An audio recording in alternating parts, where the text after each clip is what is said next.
You know that sinking feeling when you pull into your own driveway and can't get past a single car? It happened to me almost every morning. I'd get up, make my coffee, walk outside, and there she was. Not just any neighbor, but the notorious HOA Karen, parked smack in the middle of my path. No note. No apology. Just her bright red sedan, daring me to honk or complain. I tried everything. I tapped on her window. I knocked on her door. I even left polite notes under her windshield wiper. Please move your car, I'd write. This is my private driveway. Simple, right? But each time I returned, the car was parked even worse. A little closer to my garage door. A little diagonal across the concrete. Each day my frustration grew. Imagine starting your day with that grind. You're already running late. Your boss is waiting. The kids are grumbling in the back seat. And there's this stranger treating your driveway like her personal parking lot. Felt like a twisted joke. I'd breathe in, hold it in, breathe out. But inside I was boiling. I reached out to the HOA. I sent emails. I called the number listed on their website. I even showed up at their office on a Wednesday afternoon. But they shrugged. We'll look into it, they said. 2 days later, I learned that looking into it meant nothing. The car stayed. And somehow the HOA blamed me. You parked too close to the property line, they claimed. I had never even moved my car that morning. Then I tried the police. I dialed 911. I explained that my private driveway was blocked. The dispatcher took my info. The officer arrived. He looked at the scene, then me, then my paperwork. This is a civil matter, he said. You'll have to sort it out with the HOA. Civil matter? Those 2 words felt like a slap in the face. Here I was, standing next to my own home, and the law told me to go talk to my tormentors. What if this started a fight with my neighbors? What if I lost my temper? I pictured angry faces, tense meetings, even physical altercations. None of it sounded worth it. But day after day I couldn't get into my garage. My car would sit outside, vulnerable to weather, to thieves, even to stray shopping carts from the grocery store down the street. I wondered if I was overreacting. Maybe I should just find street parking. Maybe I should buy a new car and park it somewhere else. But it was my car, my garage, my home. It didn't feel right to give up that easily. My mind raced with questions. How had it come to this?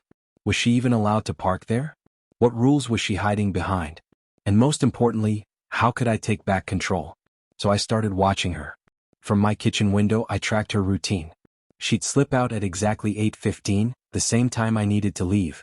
She'd swing in, park, then retreat into her house. No hurry. No guilt. Just a smug sense of entitlement. I took photos. I recorded the times. I logged every single blockade. My frustration turned into determination. If the HOA and the police wouldn't help, I'd find another way. By the end of 1 week, I had a folder full of evidence. Time stamps. Pictures. Even a short video clip of her strutting past my car, glancing back as if daring me to do something. And I did something. Every night I sent an email to the HOA, attaching the latest proof. Every morning I called the police non-emergency line. I made my case louder. I made it clear, I wasn't going away. But the results were the same. Silence. Delay. Excuses. Until one evening I realized that if no one else would act, maybe I had to. My pulse quickened as I formulated a plan. It was bold. It was risky. It might even scare her. But it felt right. It felt like reclaiming my space. And in that moment I knew things were about to change. Radically, forever. I moved into this neighborhood for peace. That's what I told myself when I signed the papers, when I unpacked the last box, when I stood on my front porch and took in the quiet street. The lawns were perfect, the mailboxes matched, and the houses looked like they were cut from the same design book. Everything felt organized, too organized maybe, but calm. Safe. That's what you expect from an HOA-controlled community. Rules, order, harmony. Or so I thought. The first few months were smooth. A few friendly waves from passing neighbors. Kids riding bikes. Sprinklers clicking in the early morning hours. The HOA sent its usual letters. Reminders to trim bushes, notes about garbage bins, gentle nudges about power washing. Nothing major. Nothing personal. Until Karen. I didn't know her name at first. She lived 4 houses down, but somehow always had a reason to walk past mine. Usually with a clipboard in hand. Sometimes with her phone out, snapping pictures of someone's grass, or a fence that looked a little too tall. She had that look, tight-lipped, narrowed eyes, always judging. You've seen it before. The neighborhood rule enforcer, who thinks the HOA is her personal kingdom. One morning I caught her staring at my porch light. I opened the door and she flinched like I'd shouted at her. "Just checking for code violations," she said, smiling like she was doing me a favor. I didn't know what to say, so I just nodded. That was the start. After that, she stopped by more often. First, it was my trash bins. Then the length of my grass. One time, she accused me of painting my mailbox the wrong shade of black. I didn't even know there was more than one shade of black.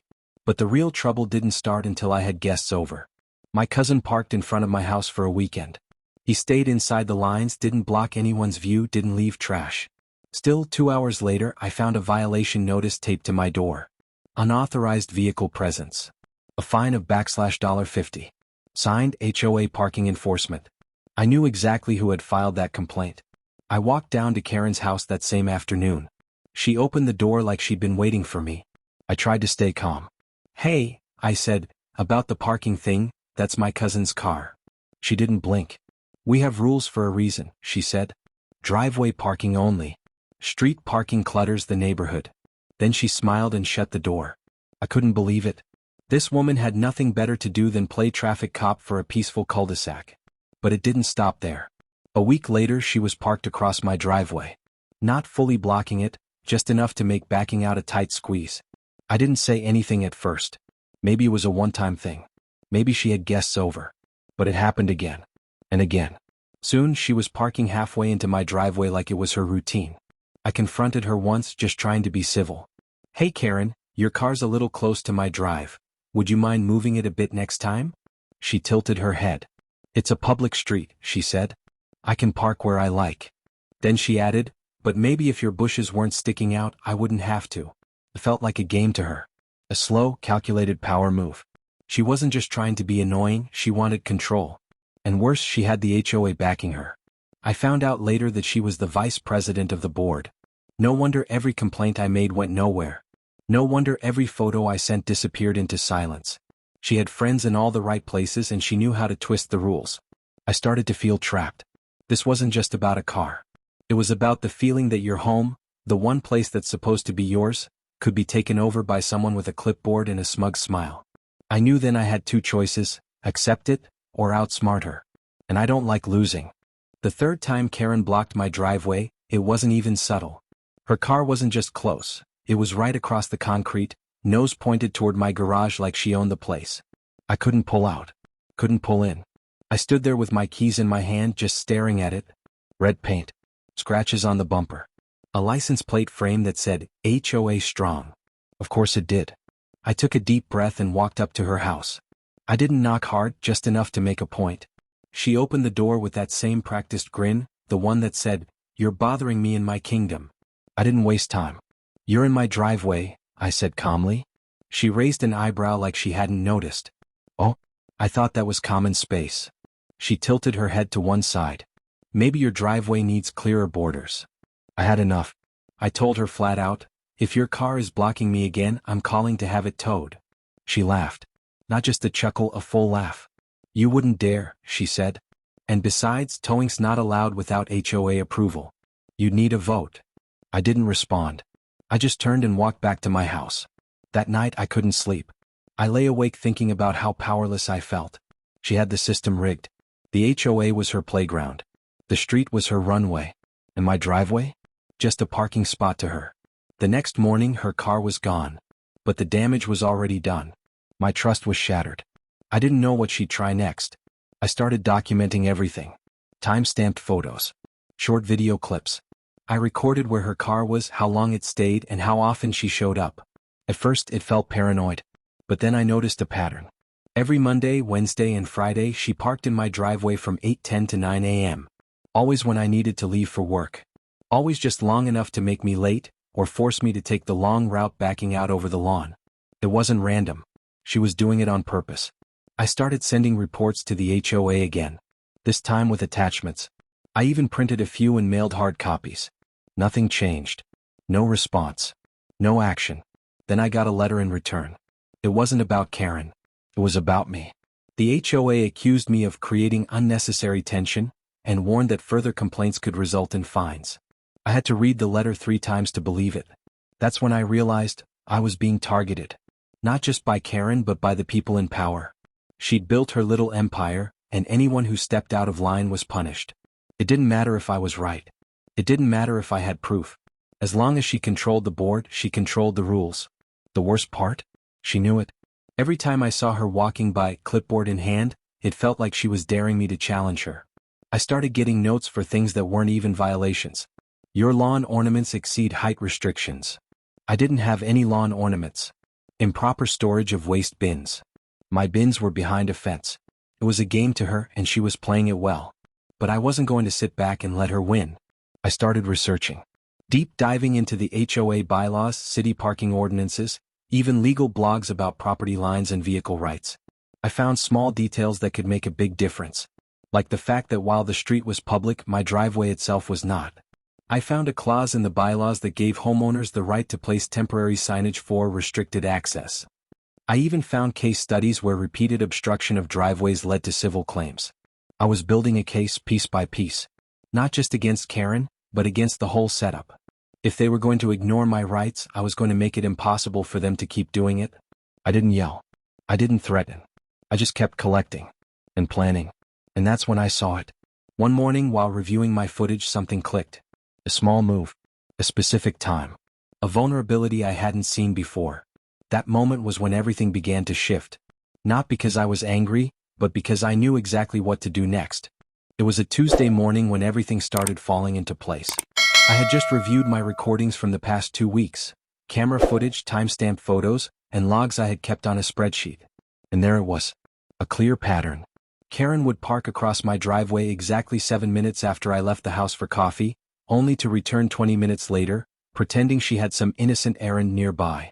She wasn't just blocking me randomly. She was waiting. Timing it. Like clockwork. That's when it hit me. She wasn't doing it because she needed a spot. She was doing it because she knew it annoyed me. Because it gave her control. Because every time I had to reverse over the grass or ask a delivery driver to wait outside my gate, it gave her a little power boost. And for someone like Karen, that's all she needed. A small bit of control over someone else's peace. But that tiny move? That little power game? It gave me the opening I needed. I spent the rest of that day researching local towing laws. It turns out that even in HOA neighborhoods, homeowners have rights when it comes to blocking driveways, especially if it's private property and the obstruction is repeated. I printed out city codes, highlighted the parts that supported my case, and even called a few local tow companies to confirm what I could and couldn't do. I wasn't looking to break the rules, I just wanted to use them better than she did. I learned that if I placed a clearly visible sign at the end of my driveway stating, "Unauthorized vehicles will be towed at owner's expense," and attached my address, phone number, and a towing company's name, it would be legal. Not just that, it would be enforceable. And once I gave written notice to the HOA, I was even more protected. So I did exactly that. The next morning I installed the sign. It wasn't aggressive, just firm. A white metal plaque bolted to a short wooden post, positioned right at the entrance of my driveway. I included the contact information of a local towing service I had already spoken with, a guy named Joe who had heard stories like mine too many times to count. He told me to call him any time and he'd handle the rest. I waited. 2 days passed. No Karen. No red car. For a moment I thought maybe she got the message. Maybe the sign worked without a fight. But no. On the third morning, like clockwork, I stepped outside and found her car right there. Front wheels slightly turned onto the concrete, bumper close enough to my garage that I couldn't even fully open the door. She had seen the sign. I know she did. It was impossible to miss. But this was her move. Her final dare. I didn't knock on her door. I didn't leave a note. I didn't even wait. I called Joe. 15 minutes later, his truck backed into the street. The hydraulic arms slid beneath her car like it had done this 1,000 times before. One click. One lift. And her red sedan was up in the air, rolling slowly down the road, disappearing around the corner. I stood there watching it all, sipping coffee like it was just another Tuesday. About 20 minutes later, the door slammed open at Karen's house. She marched out, half-dressed, shouting into the air like someone had robbed her. "Where's my car?" she yelled, scanning the street. Then she saw the sign. Her eyes narrowed. Her jaw locked. And she stormed toward me. "You towed my car?" she demanded. "That's illegal." "No," I said calmly, pointing to the sign. "That's legal." She didn't say anything for a few seconds. Just stood there, trembling with rage. "I'm going to report you to the HOA," she hissed. "Please do," I said.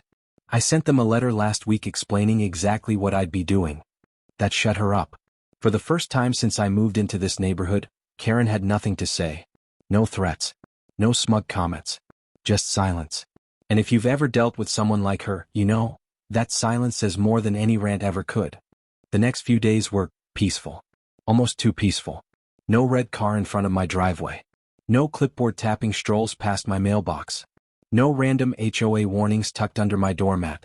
Just quiet mornings, smooth exits, and a driveway that finally belonged to me again. I didn't fully trust it though. With someone like Karen, silence doesn't mean surrender.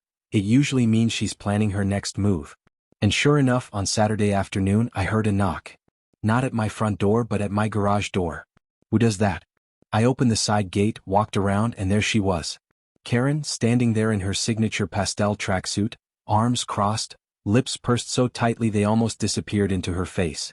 "I want my towing fee reimbursed," she said, her voice sharp but controlled. "You acted without proper notice." I didn't even flinch. The sign was up. The notice was sent. "You were warned. You're not allowed to enforce HOA policies on your own," she snapped. "That's the thing," I said.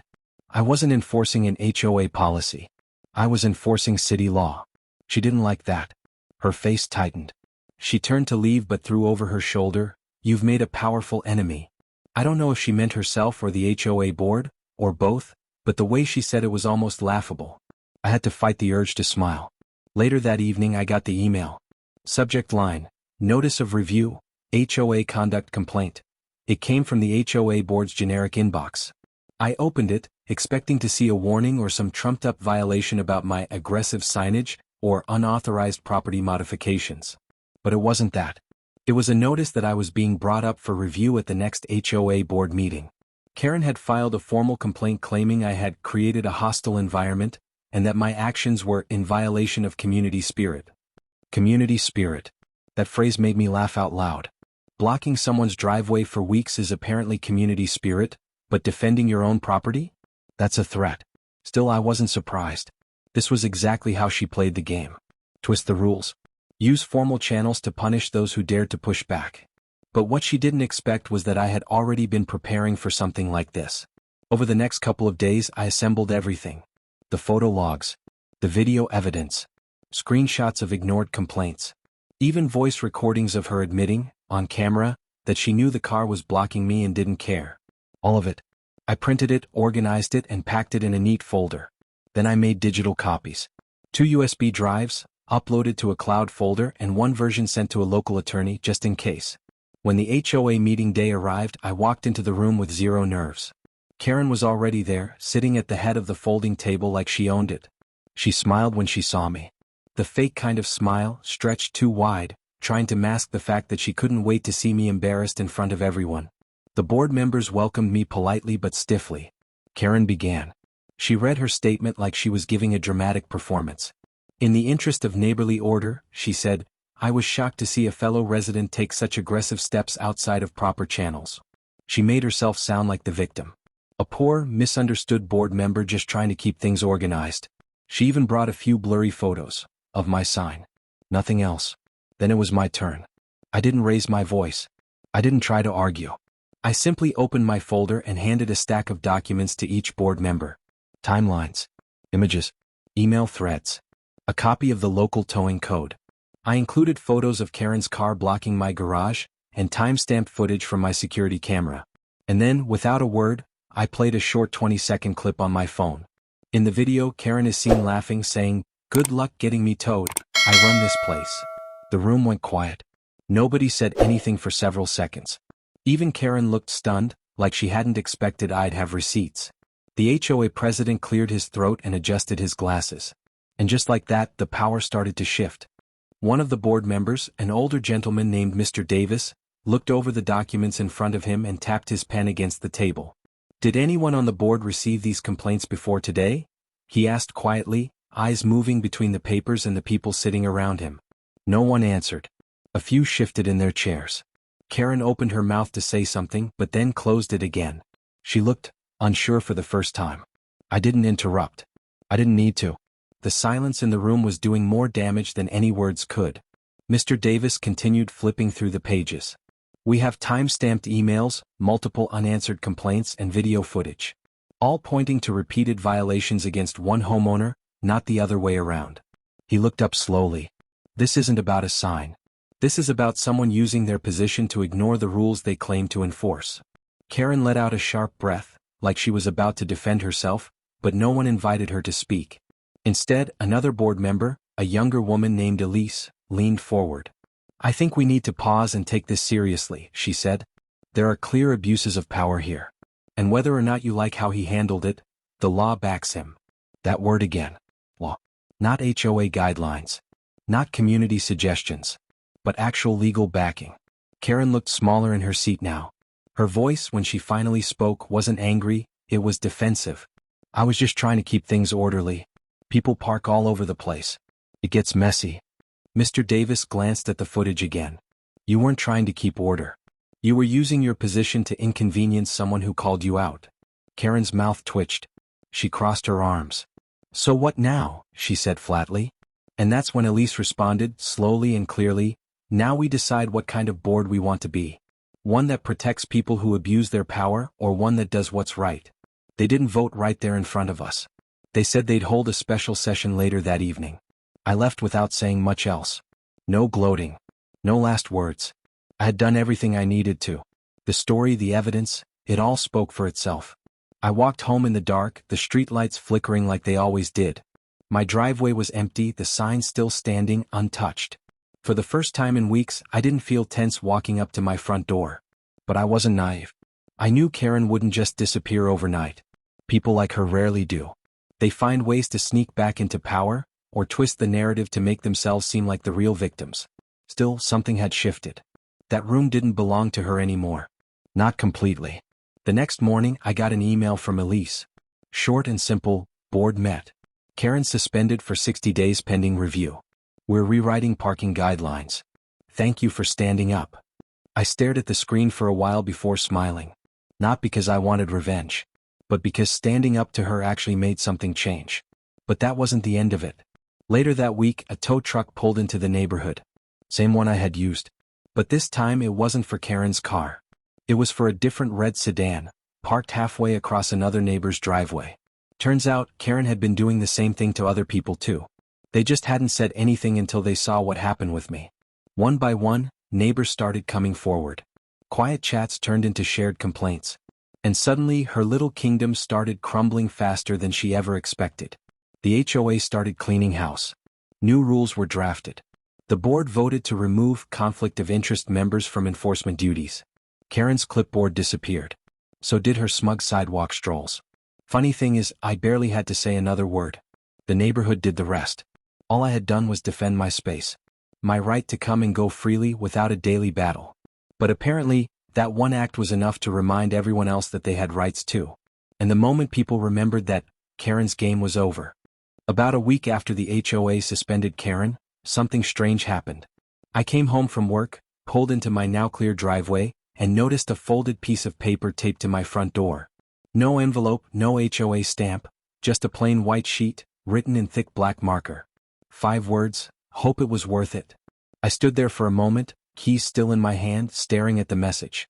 It didn't have a signature, but I didn't need one. The tone said everything. Petty. Childish. And honestly desperate. That was Karen through and through. Even after the board had finally checked her power, she couldn't let it go. She had to leave one last warning.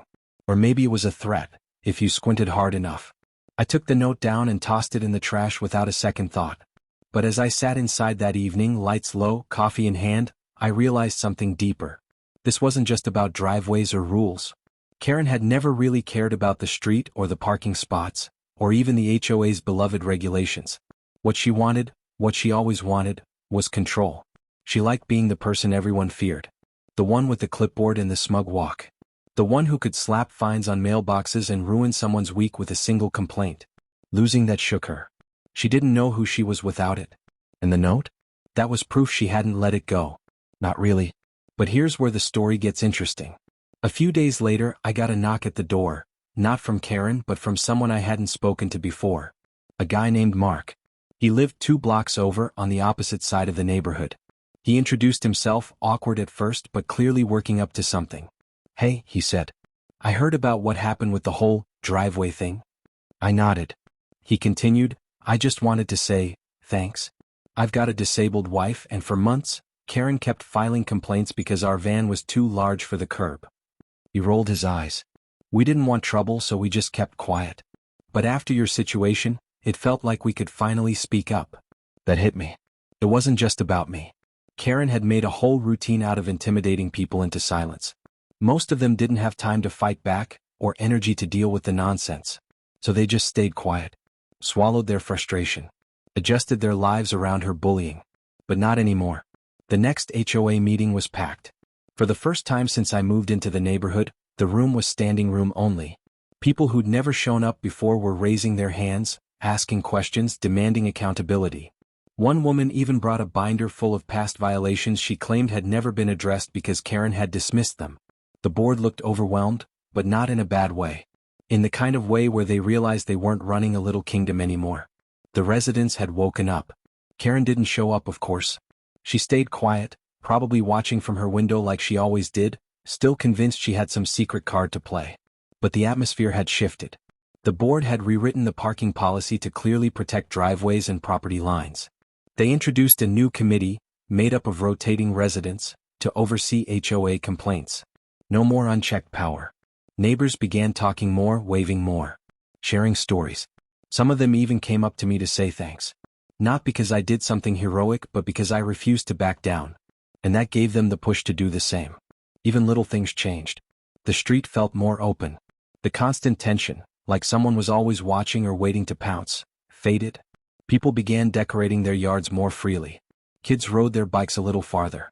There was this unspoken sense that the neighborhood finally belonged to the people living in it, not just the person bossing it around. And as for my driveway, it's still clear. No red car. No smug glares. No folded notes taped to the door. Just the sound of gravel under my tires every morning, and the comfort of knowing that sometimes, standing your ground doesn't just change your story, it gives everyone else the courage to rewrite theirs too. One afternoon, about a month after everything had settled down, I saw Karen again. Not standing over my driveway. Not marching around with her clipboard. She was at her mailbox looking tired. No sunglasses, no perfect posture, no fake smile. Just a plain old neighbor, sorting envelopes in silence. She glanced up, saw me watching from across the street and quickly turned back toward her door. No wave. No confrontation. Just an awkward shuffle back inside. For the first time since I'd moved into this neighborhood, she didn't try to intimidate me. She didn't try anything at all. And that said more than any argument ever could. It's strange how fast things change when one person stops being afraid. That's all it took. Not shouting. Not lawsuits. Just one solid stand. And suddenly others started standing too. Karen had spent years pushing people around, hiding behind HOA rules, twisting them to suit her own version of power. But when those rules were held up against the truth, when the community finally opened its eyes, her grip disappeared. She didn't lose her house. She didn't get kicked out of the neighborhood. But she lost the thing that mattered most to her: control. In the weeks that followed, I noticed more changes. Subtle ones but real. That quiet neighbor down the street, the one whose fence Karen had complained about? He finally finished painting it, and this time nobody showed up with a measuring tape. The elderly couple across from me started planting flower pots outside their front windows. Karen had once told them they were too cluttered for HOA aesthetics. Now they bloomed bright and bold like little flags of freedom. And I started seeing neighbors I'd never spoken to waving when they drove by. A few even stopped to chat. One woman offered me a cup of coffee right in her driveway.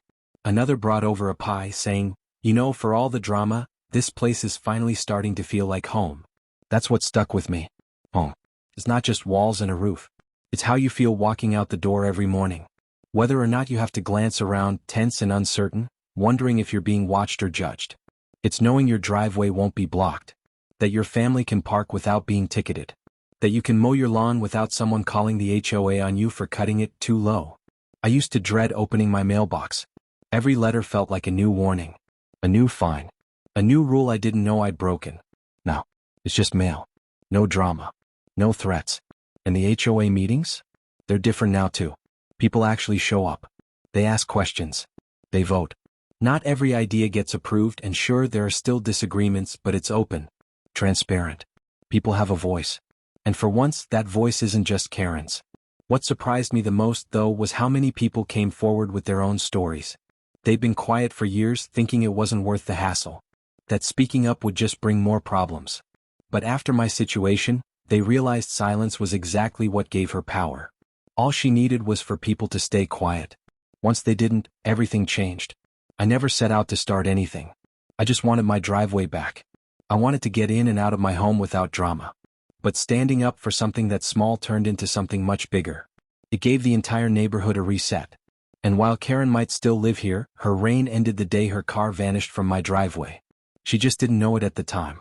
Now, when I pull into my garage, I don't look around. I don't check for parked cars or scan for notes. I just park, get out, close the door behind me, and walk into my home like it's mine again.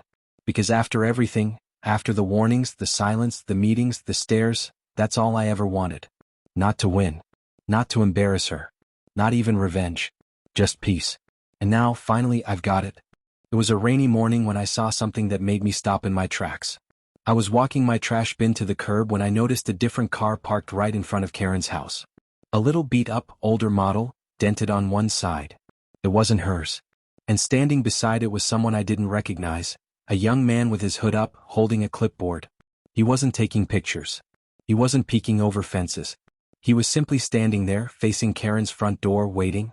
A minute later, Karen came outside. She looked nervous. Her arms were folded tight across her chest. They talked. Quiet, fast. I couldn't hear everything, but I caught a few phrases, something about fines. About a late payment. About property dues. It hit me. Karen wasn't untouchable anymore. Maybe it was karma. Maybe it was just the system finally doing its job. But it was clear the very rules she used to weaponize against the rest of us were now circling back to her. For the first time ever, someone was holding her accountable. No clipboard of her own. No fake authority voice. Just her and the reality she had avoided for too long. She went back inside without saying anything. The man stayed for another minute, then left. And me? I just stood there in the rain, feeling a strange kind of satisfaction. Not the mean kind. Not petty.